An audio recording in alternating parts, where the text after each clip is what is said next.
Assalamualaikum warahmatullahi wabarakatuh. Perkenalkan, kami dari kelompok 3 tugas besar IoT. Pada kali ini, kami membuat alat pendeteksi kebocoran gas berbasis IoT.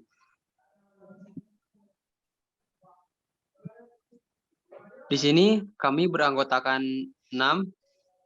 Yang pertama, Habibi Bagus Suliano. Yang kedua, saya sendiri, Muhammad Fadilah Majid. Yang ketiga, Atala Noval Kenandi. Yang keempat, Tri Ramdhani Yudarma. Yang kelima, Muhammad Ridani Rahman. Yang keenam, Imade Widya Winaya.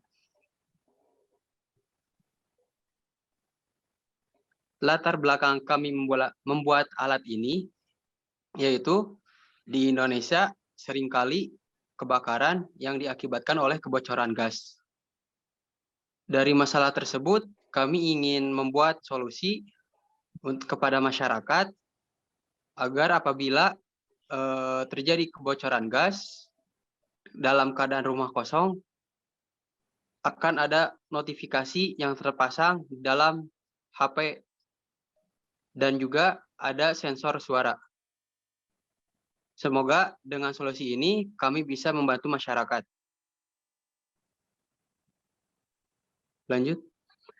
Pembagian job untuk pembuatan proposal, Habibi Bagus membuat rancangan, Muhammad Fadilah Majid membuat latar belakang, Atala Noval Kenandi konektivitas, Tri Ramdhani Yudarma landasan, perangkat keras dan sensor, Muhammad Ridani Rahman penutup, Imade Widya Winaya lampiran.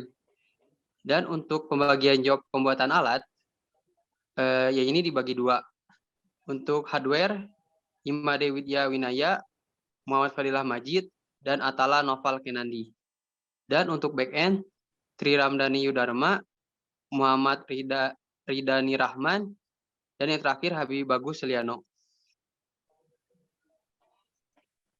Selanjutnya akan dilanjutkan oleh Atala Noval.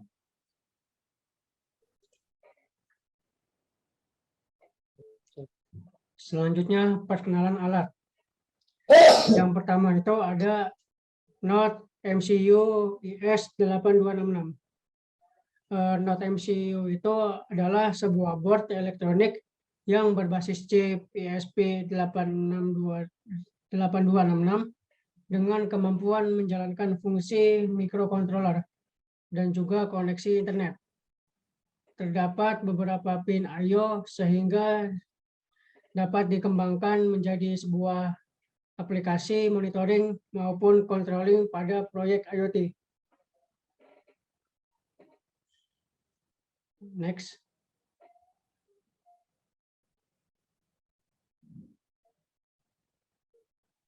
Selanjutnya ada breadboard. Breadboard Arduino adalah sejenis papan roti yang biasanya digunakan untuk membuat prototipe rangkaian elektronik. Beberapa orang kadang menyebutnya project board atau bahkan protoboard.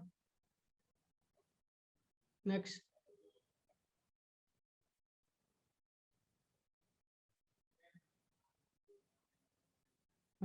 Kemudian ada sensor gas MQ2. Sensor gas ini adalah sebuah sensor yang berguna untuk mendeteksi kebocoran gas, baik pada rumah maupun industri. Sensor ini sangat cocok untuk mendeteksi H2, LPG, CH4, CO, alkohol, asap, atau propen.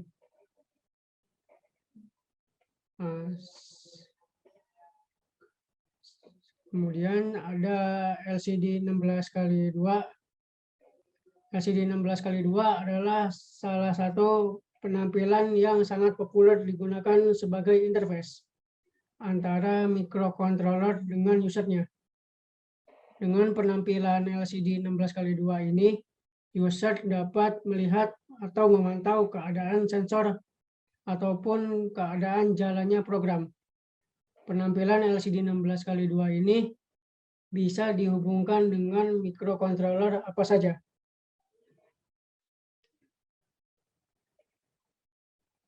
Next, selanjutnya akan diambil alih oleh Habibie Bagus. Ya, alat yang selanjutnya adalah buzzer. Buzzer adalah sebuah komponen elektronika yang berfungsi untuk mengubah getaran menjadi getaran suara. Buzzer memiliki kumparan elektromagnetik yang terpasang pada diafragma. LED. LED adalah komponen elektronik yang dapat memancarkan cahaya monokromatik ketika diberikan tegangan maju. LED merupakan keluarga dioda yang terbuat dari bahan semikonduktor. Alat selanjutnya akan disampaikan oleh Ridani. Oke, alat selanjutnya adalah resistor 180 ohm. Resistor ini adalah komponen elektronika yang berfungsi menghemat arus listrik. Resistor termasuk dalam komponen pasif karena komponen ini tidak membutuhkan arus listrik untuk bekerja. Yang selanjutnya adalah modul I2C. Modul I2C adalah standar komunikasi serial dua arah menggunakan dua saluran yang didesain khusus untuk mengirim maupun menerima data.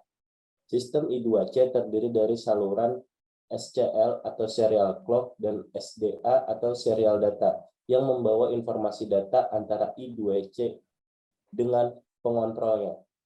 Selanjutnya bisa dilanjutkan oleh Saudari Rahma.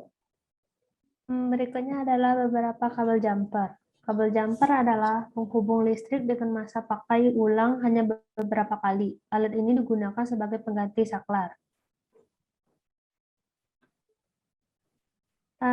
Kita menggunakan dua konektivitas untuk menghubungkannya, yaitu pertama Wi-Fi. Jenis jaringan yang digunakan adalah Wi-Fi. Wi-Fi merupakan jaringan kabel yang digunakan untuk menghubungkan alat ke internet agar bisa memberikan informasi berupa laporan ke smartphone pengguna. Yang kedua, backend. Konektivitas backend yang digunakan adalah billing. Billing digunakan untuk mengontrol perangkat melalui smartphone dengan tiga komponen utama, yaitu billing app, server, dan libraries. Billing terhubung melalui internet yang berarti alat yang dibuat juga harus bisa connect ke internet agar billing dapat digunakan. Selanjutnya dilanjut oleh Made. Mulai ya. Baiklah, untuk rancangan anggaran biaya, kami mencari referensi sesuai internet. Berikut adalah nama-nama barang-barangnya, yaitu yang pertama ESP8266, breadboard, sensor gas MQ2, LCD 16x2, buzzer, LED, resistor 180 ohm, modul I2C, habis itu yang terakhir kabel jumper dengan total harga Rp199.000.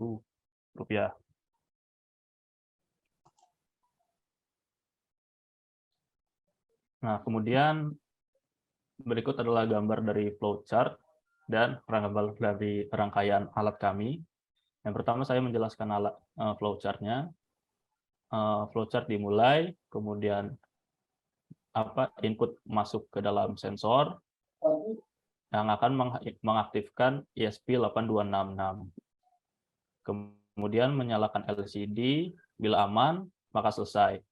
Bila tidak aman, lampu akan menyala, kemudian buzzer bersuara. Setelah dinonaktifkan, maka flowchart selesai. Yuk lanjut. Baiklah, sekian dari presentasi yang bisa kami sampaikan. Terima kasih atas perhatiannya. Sampai jumpa.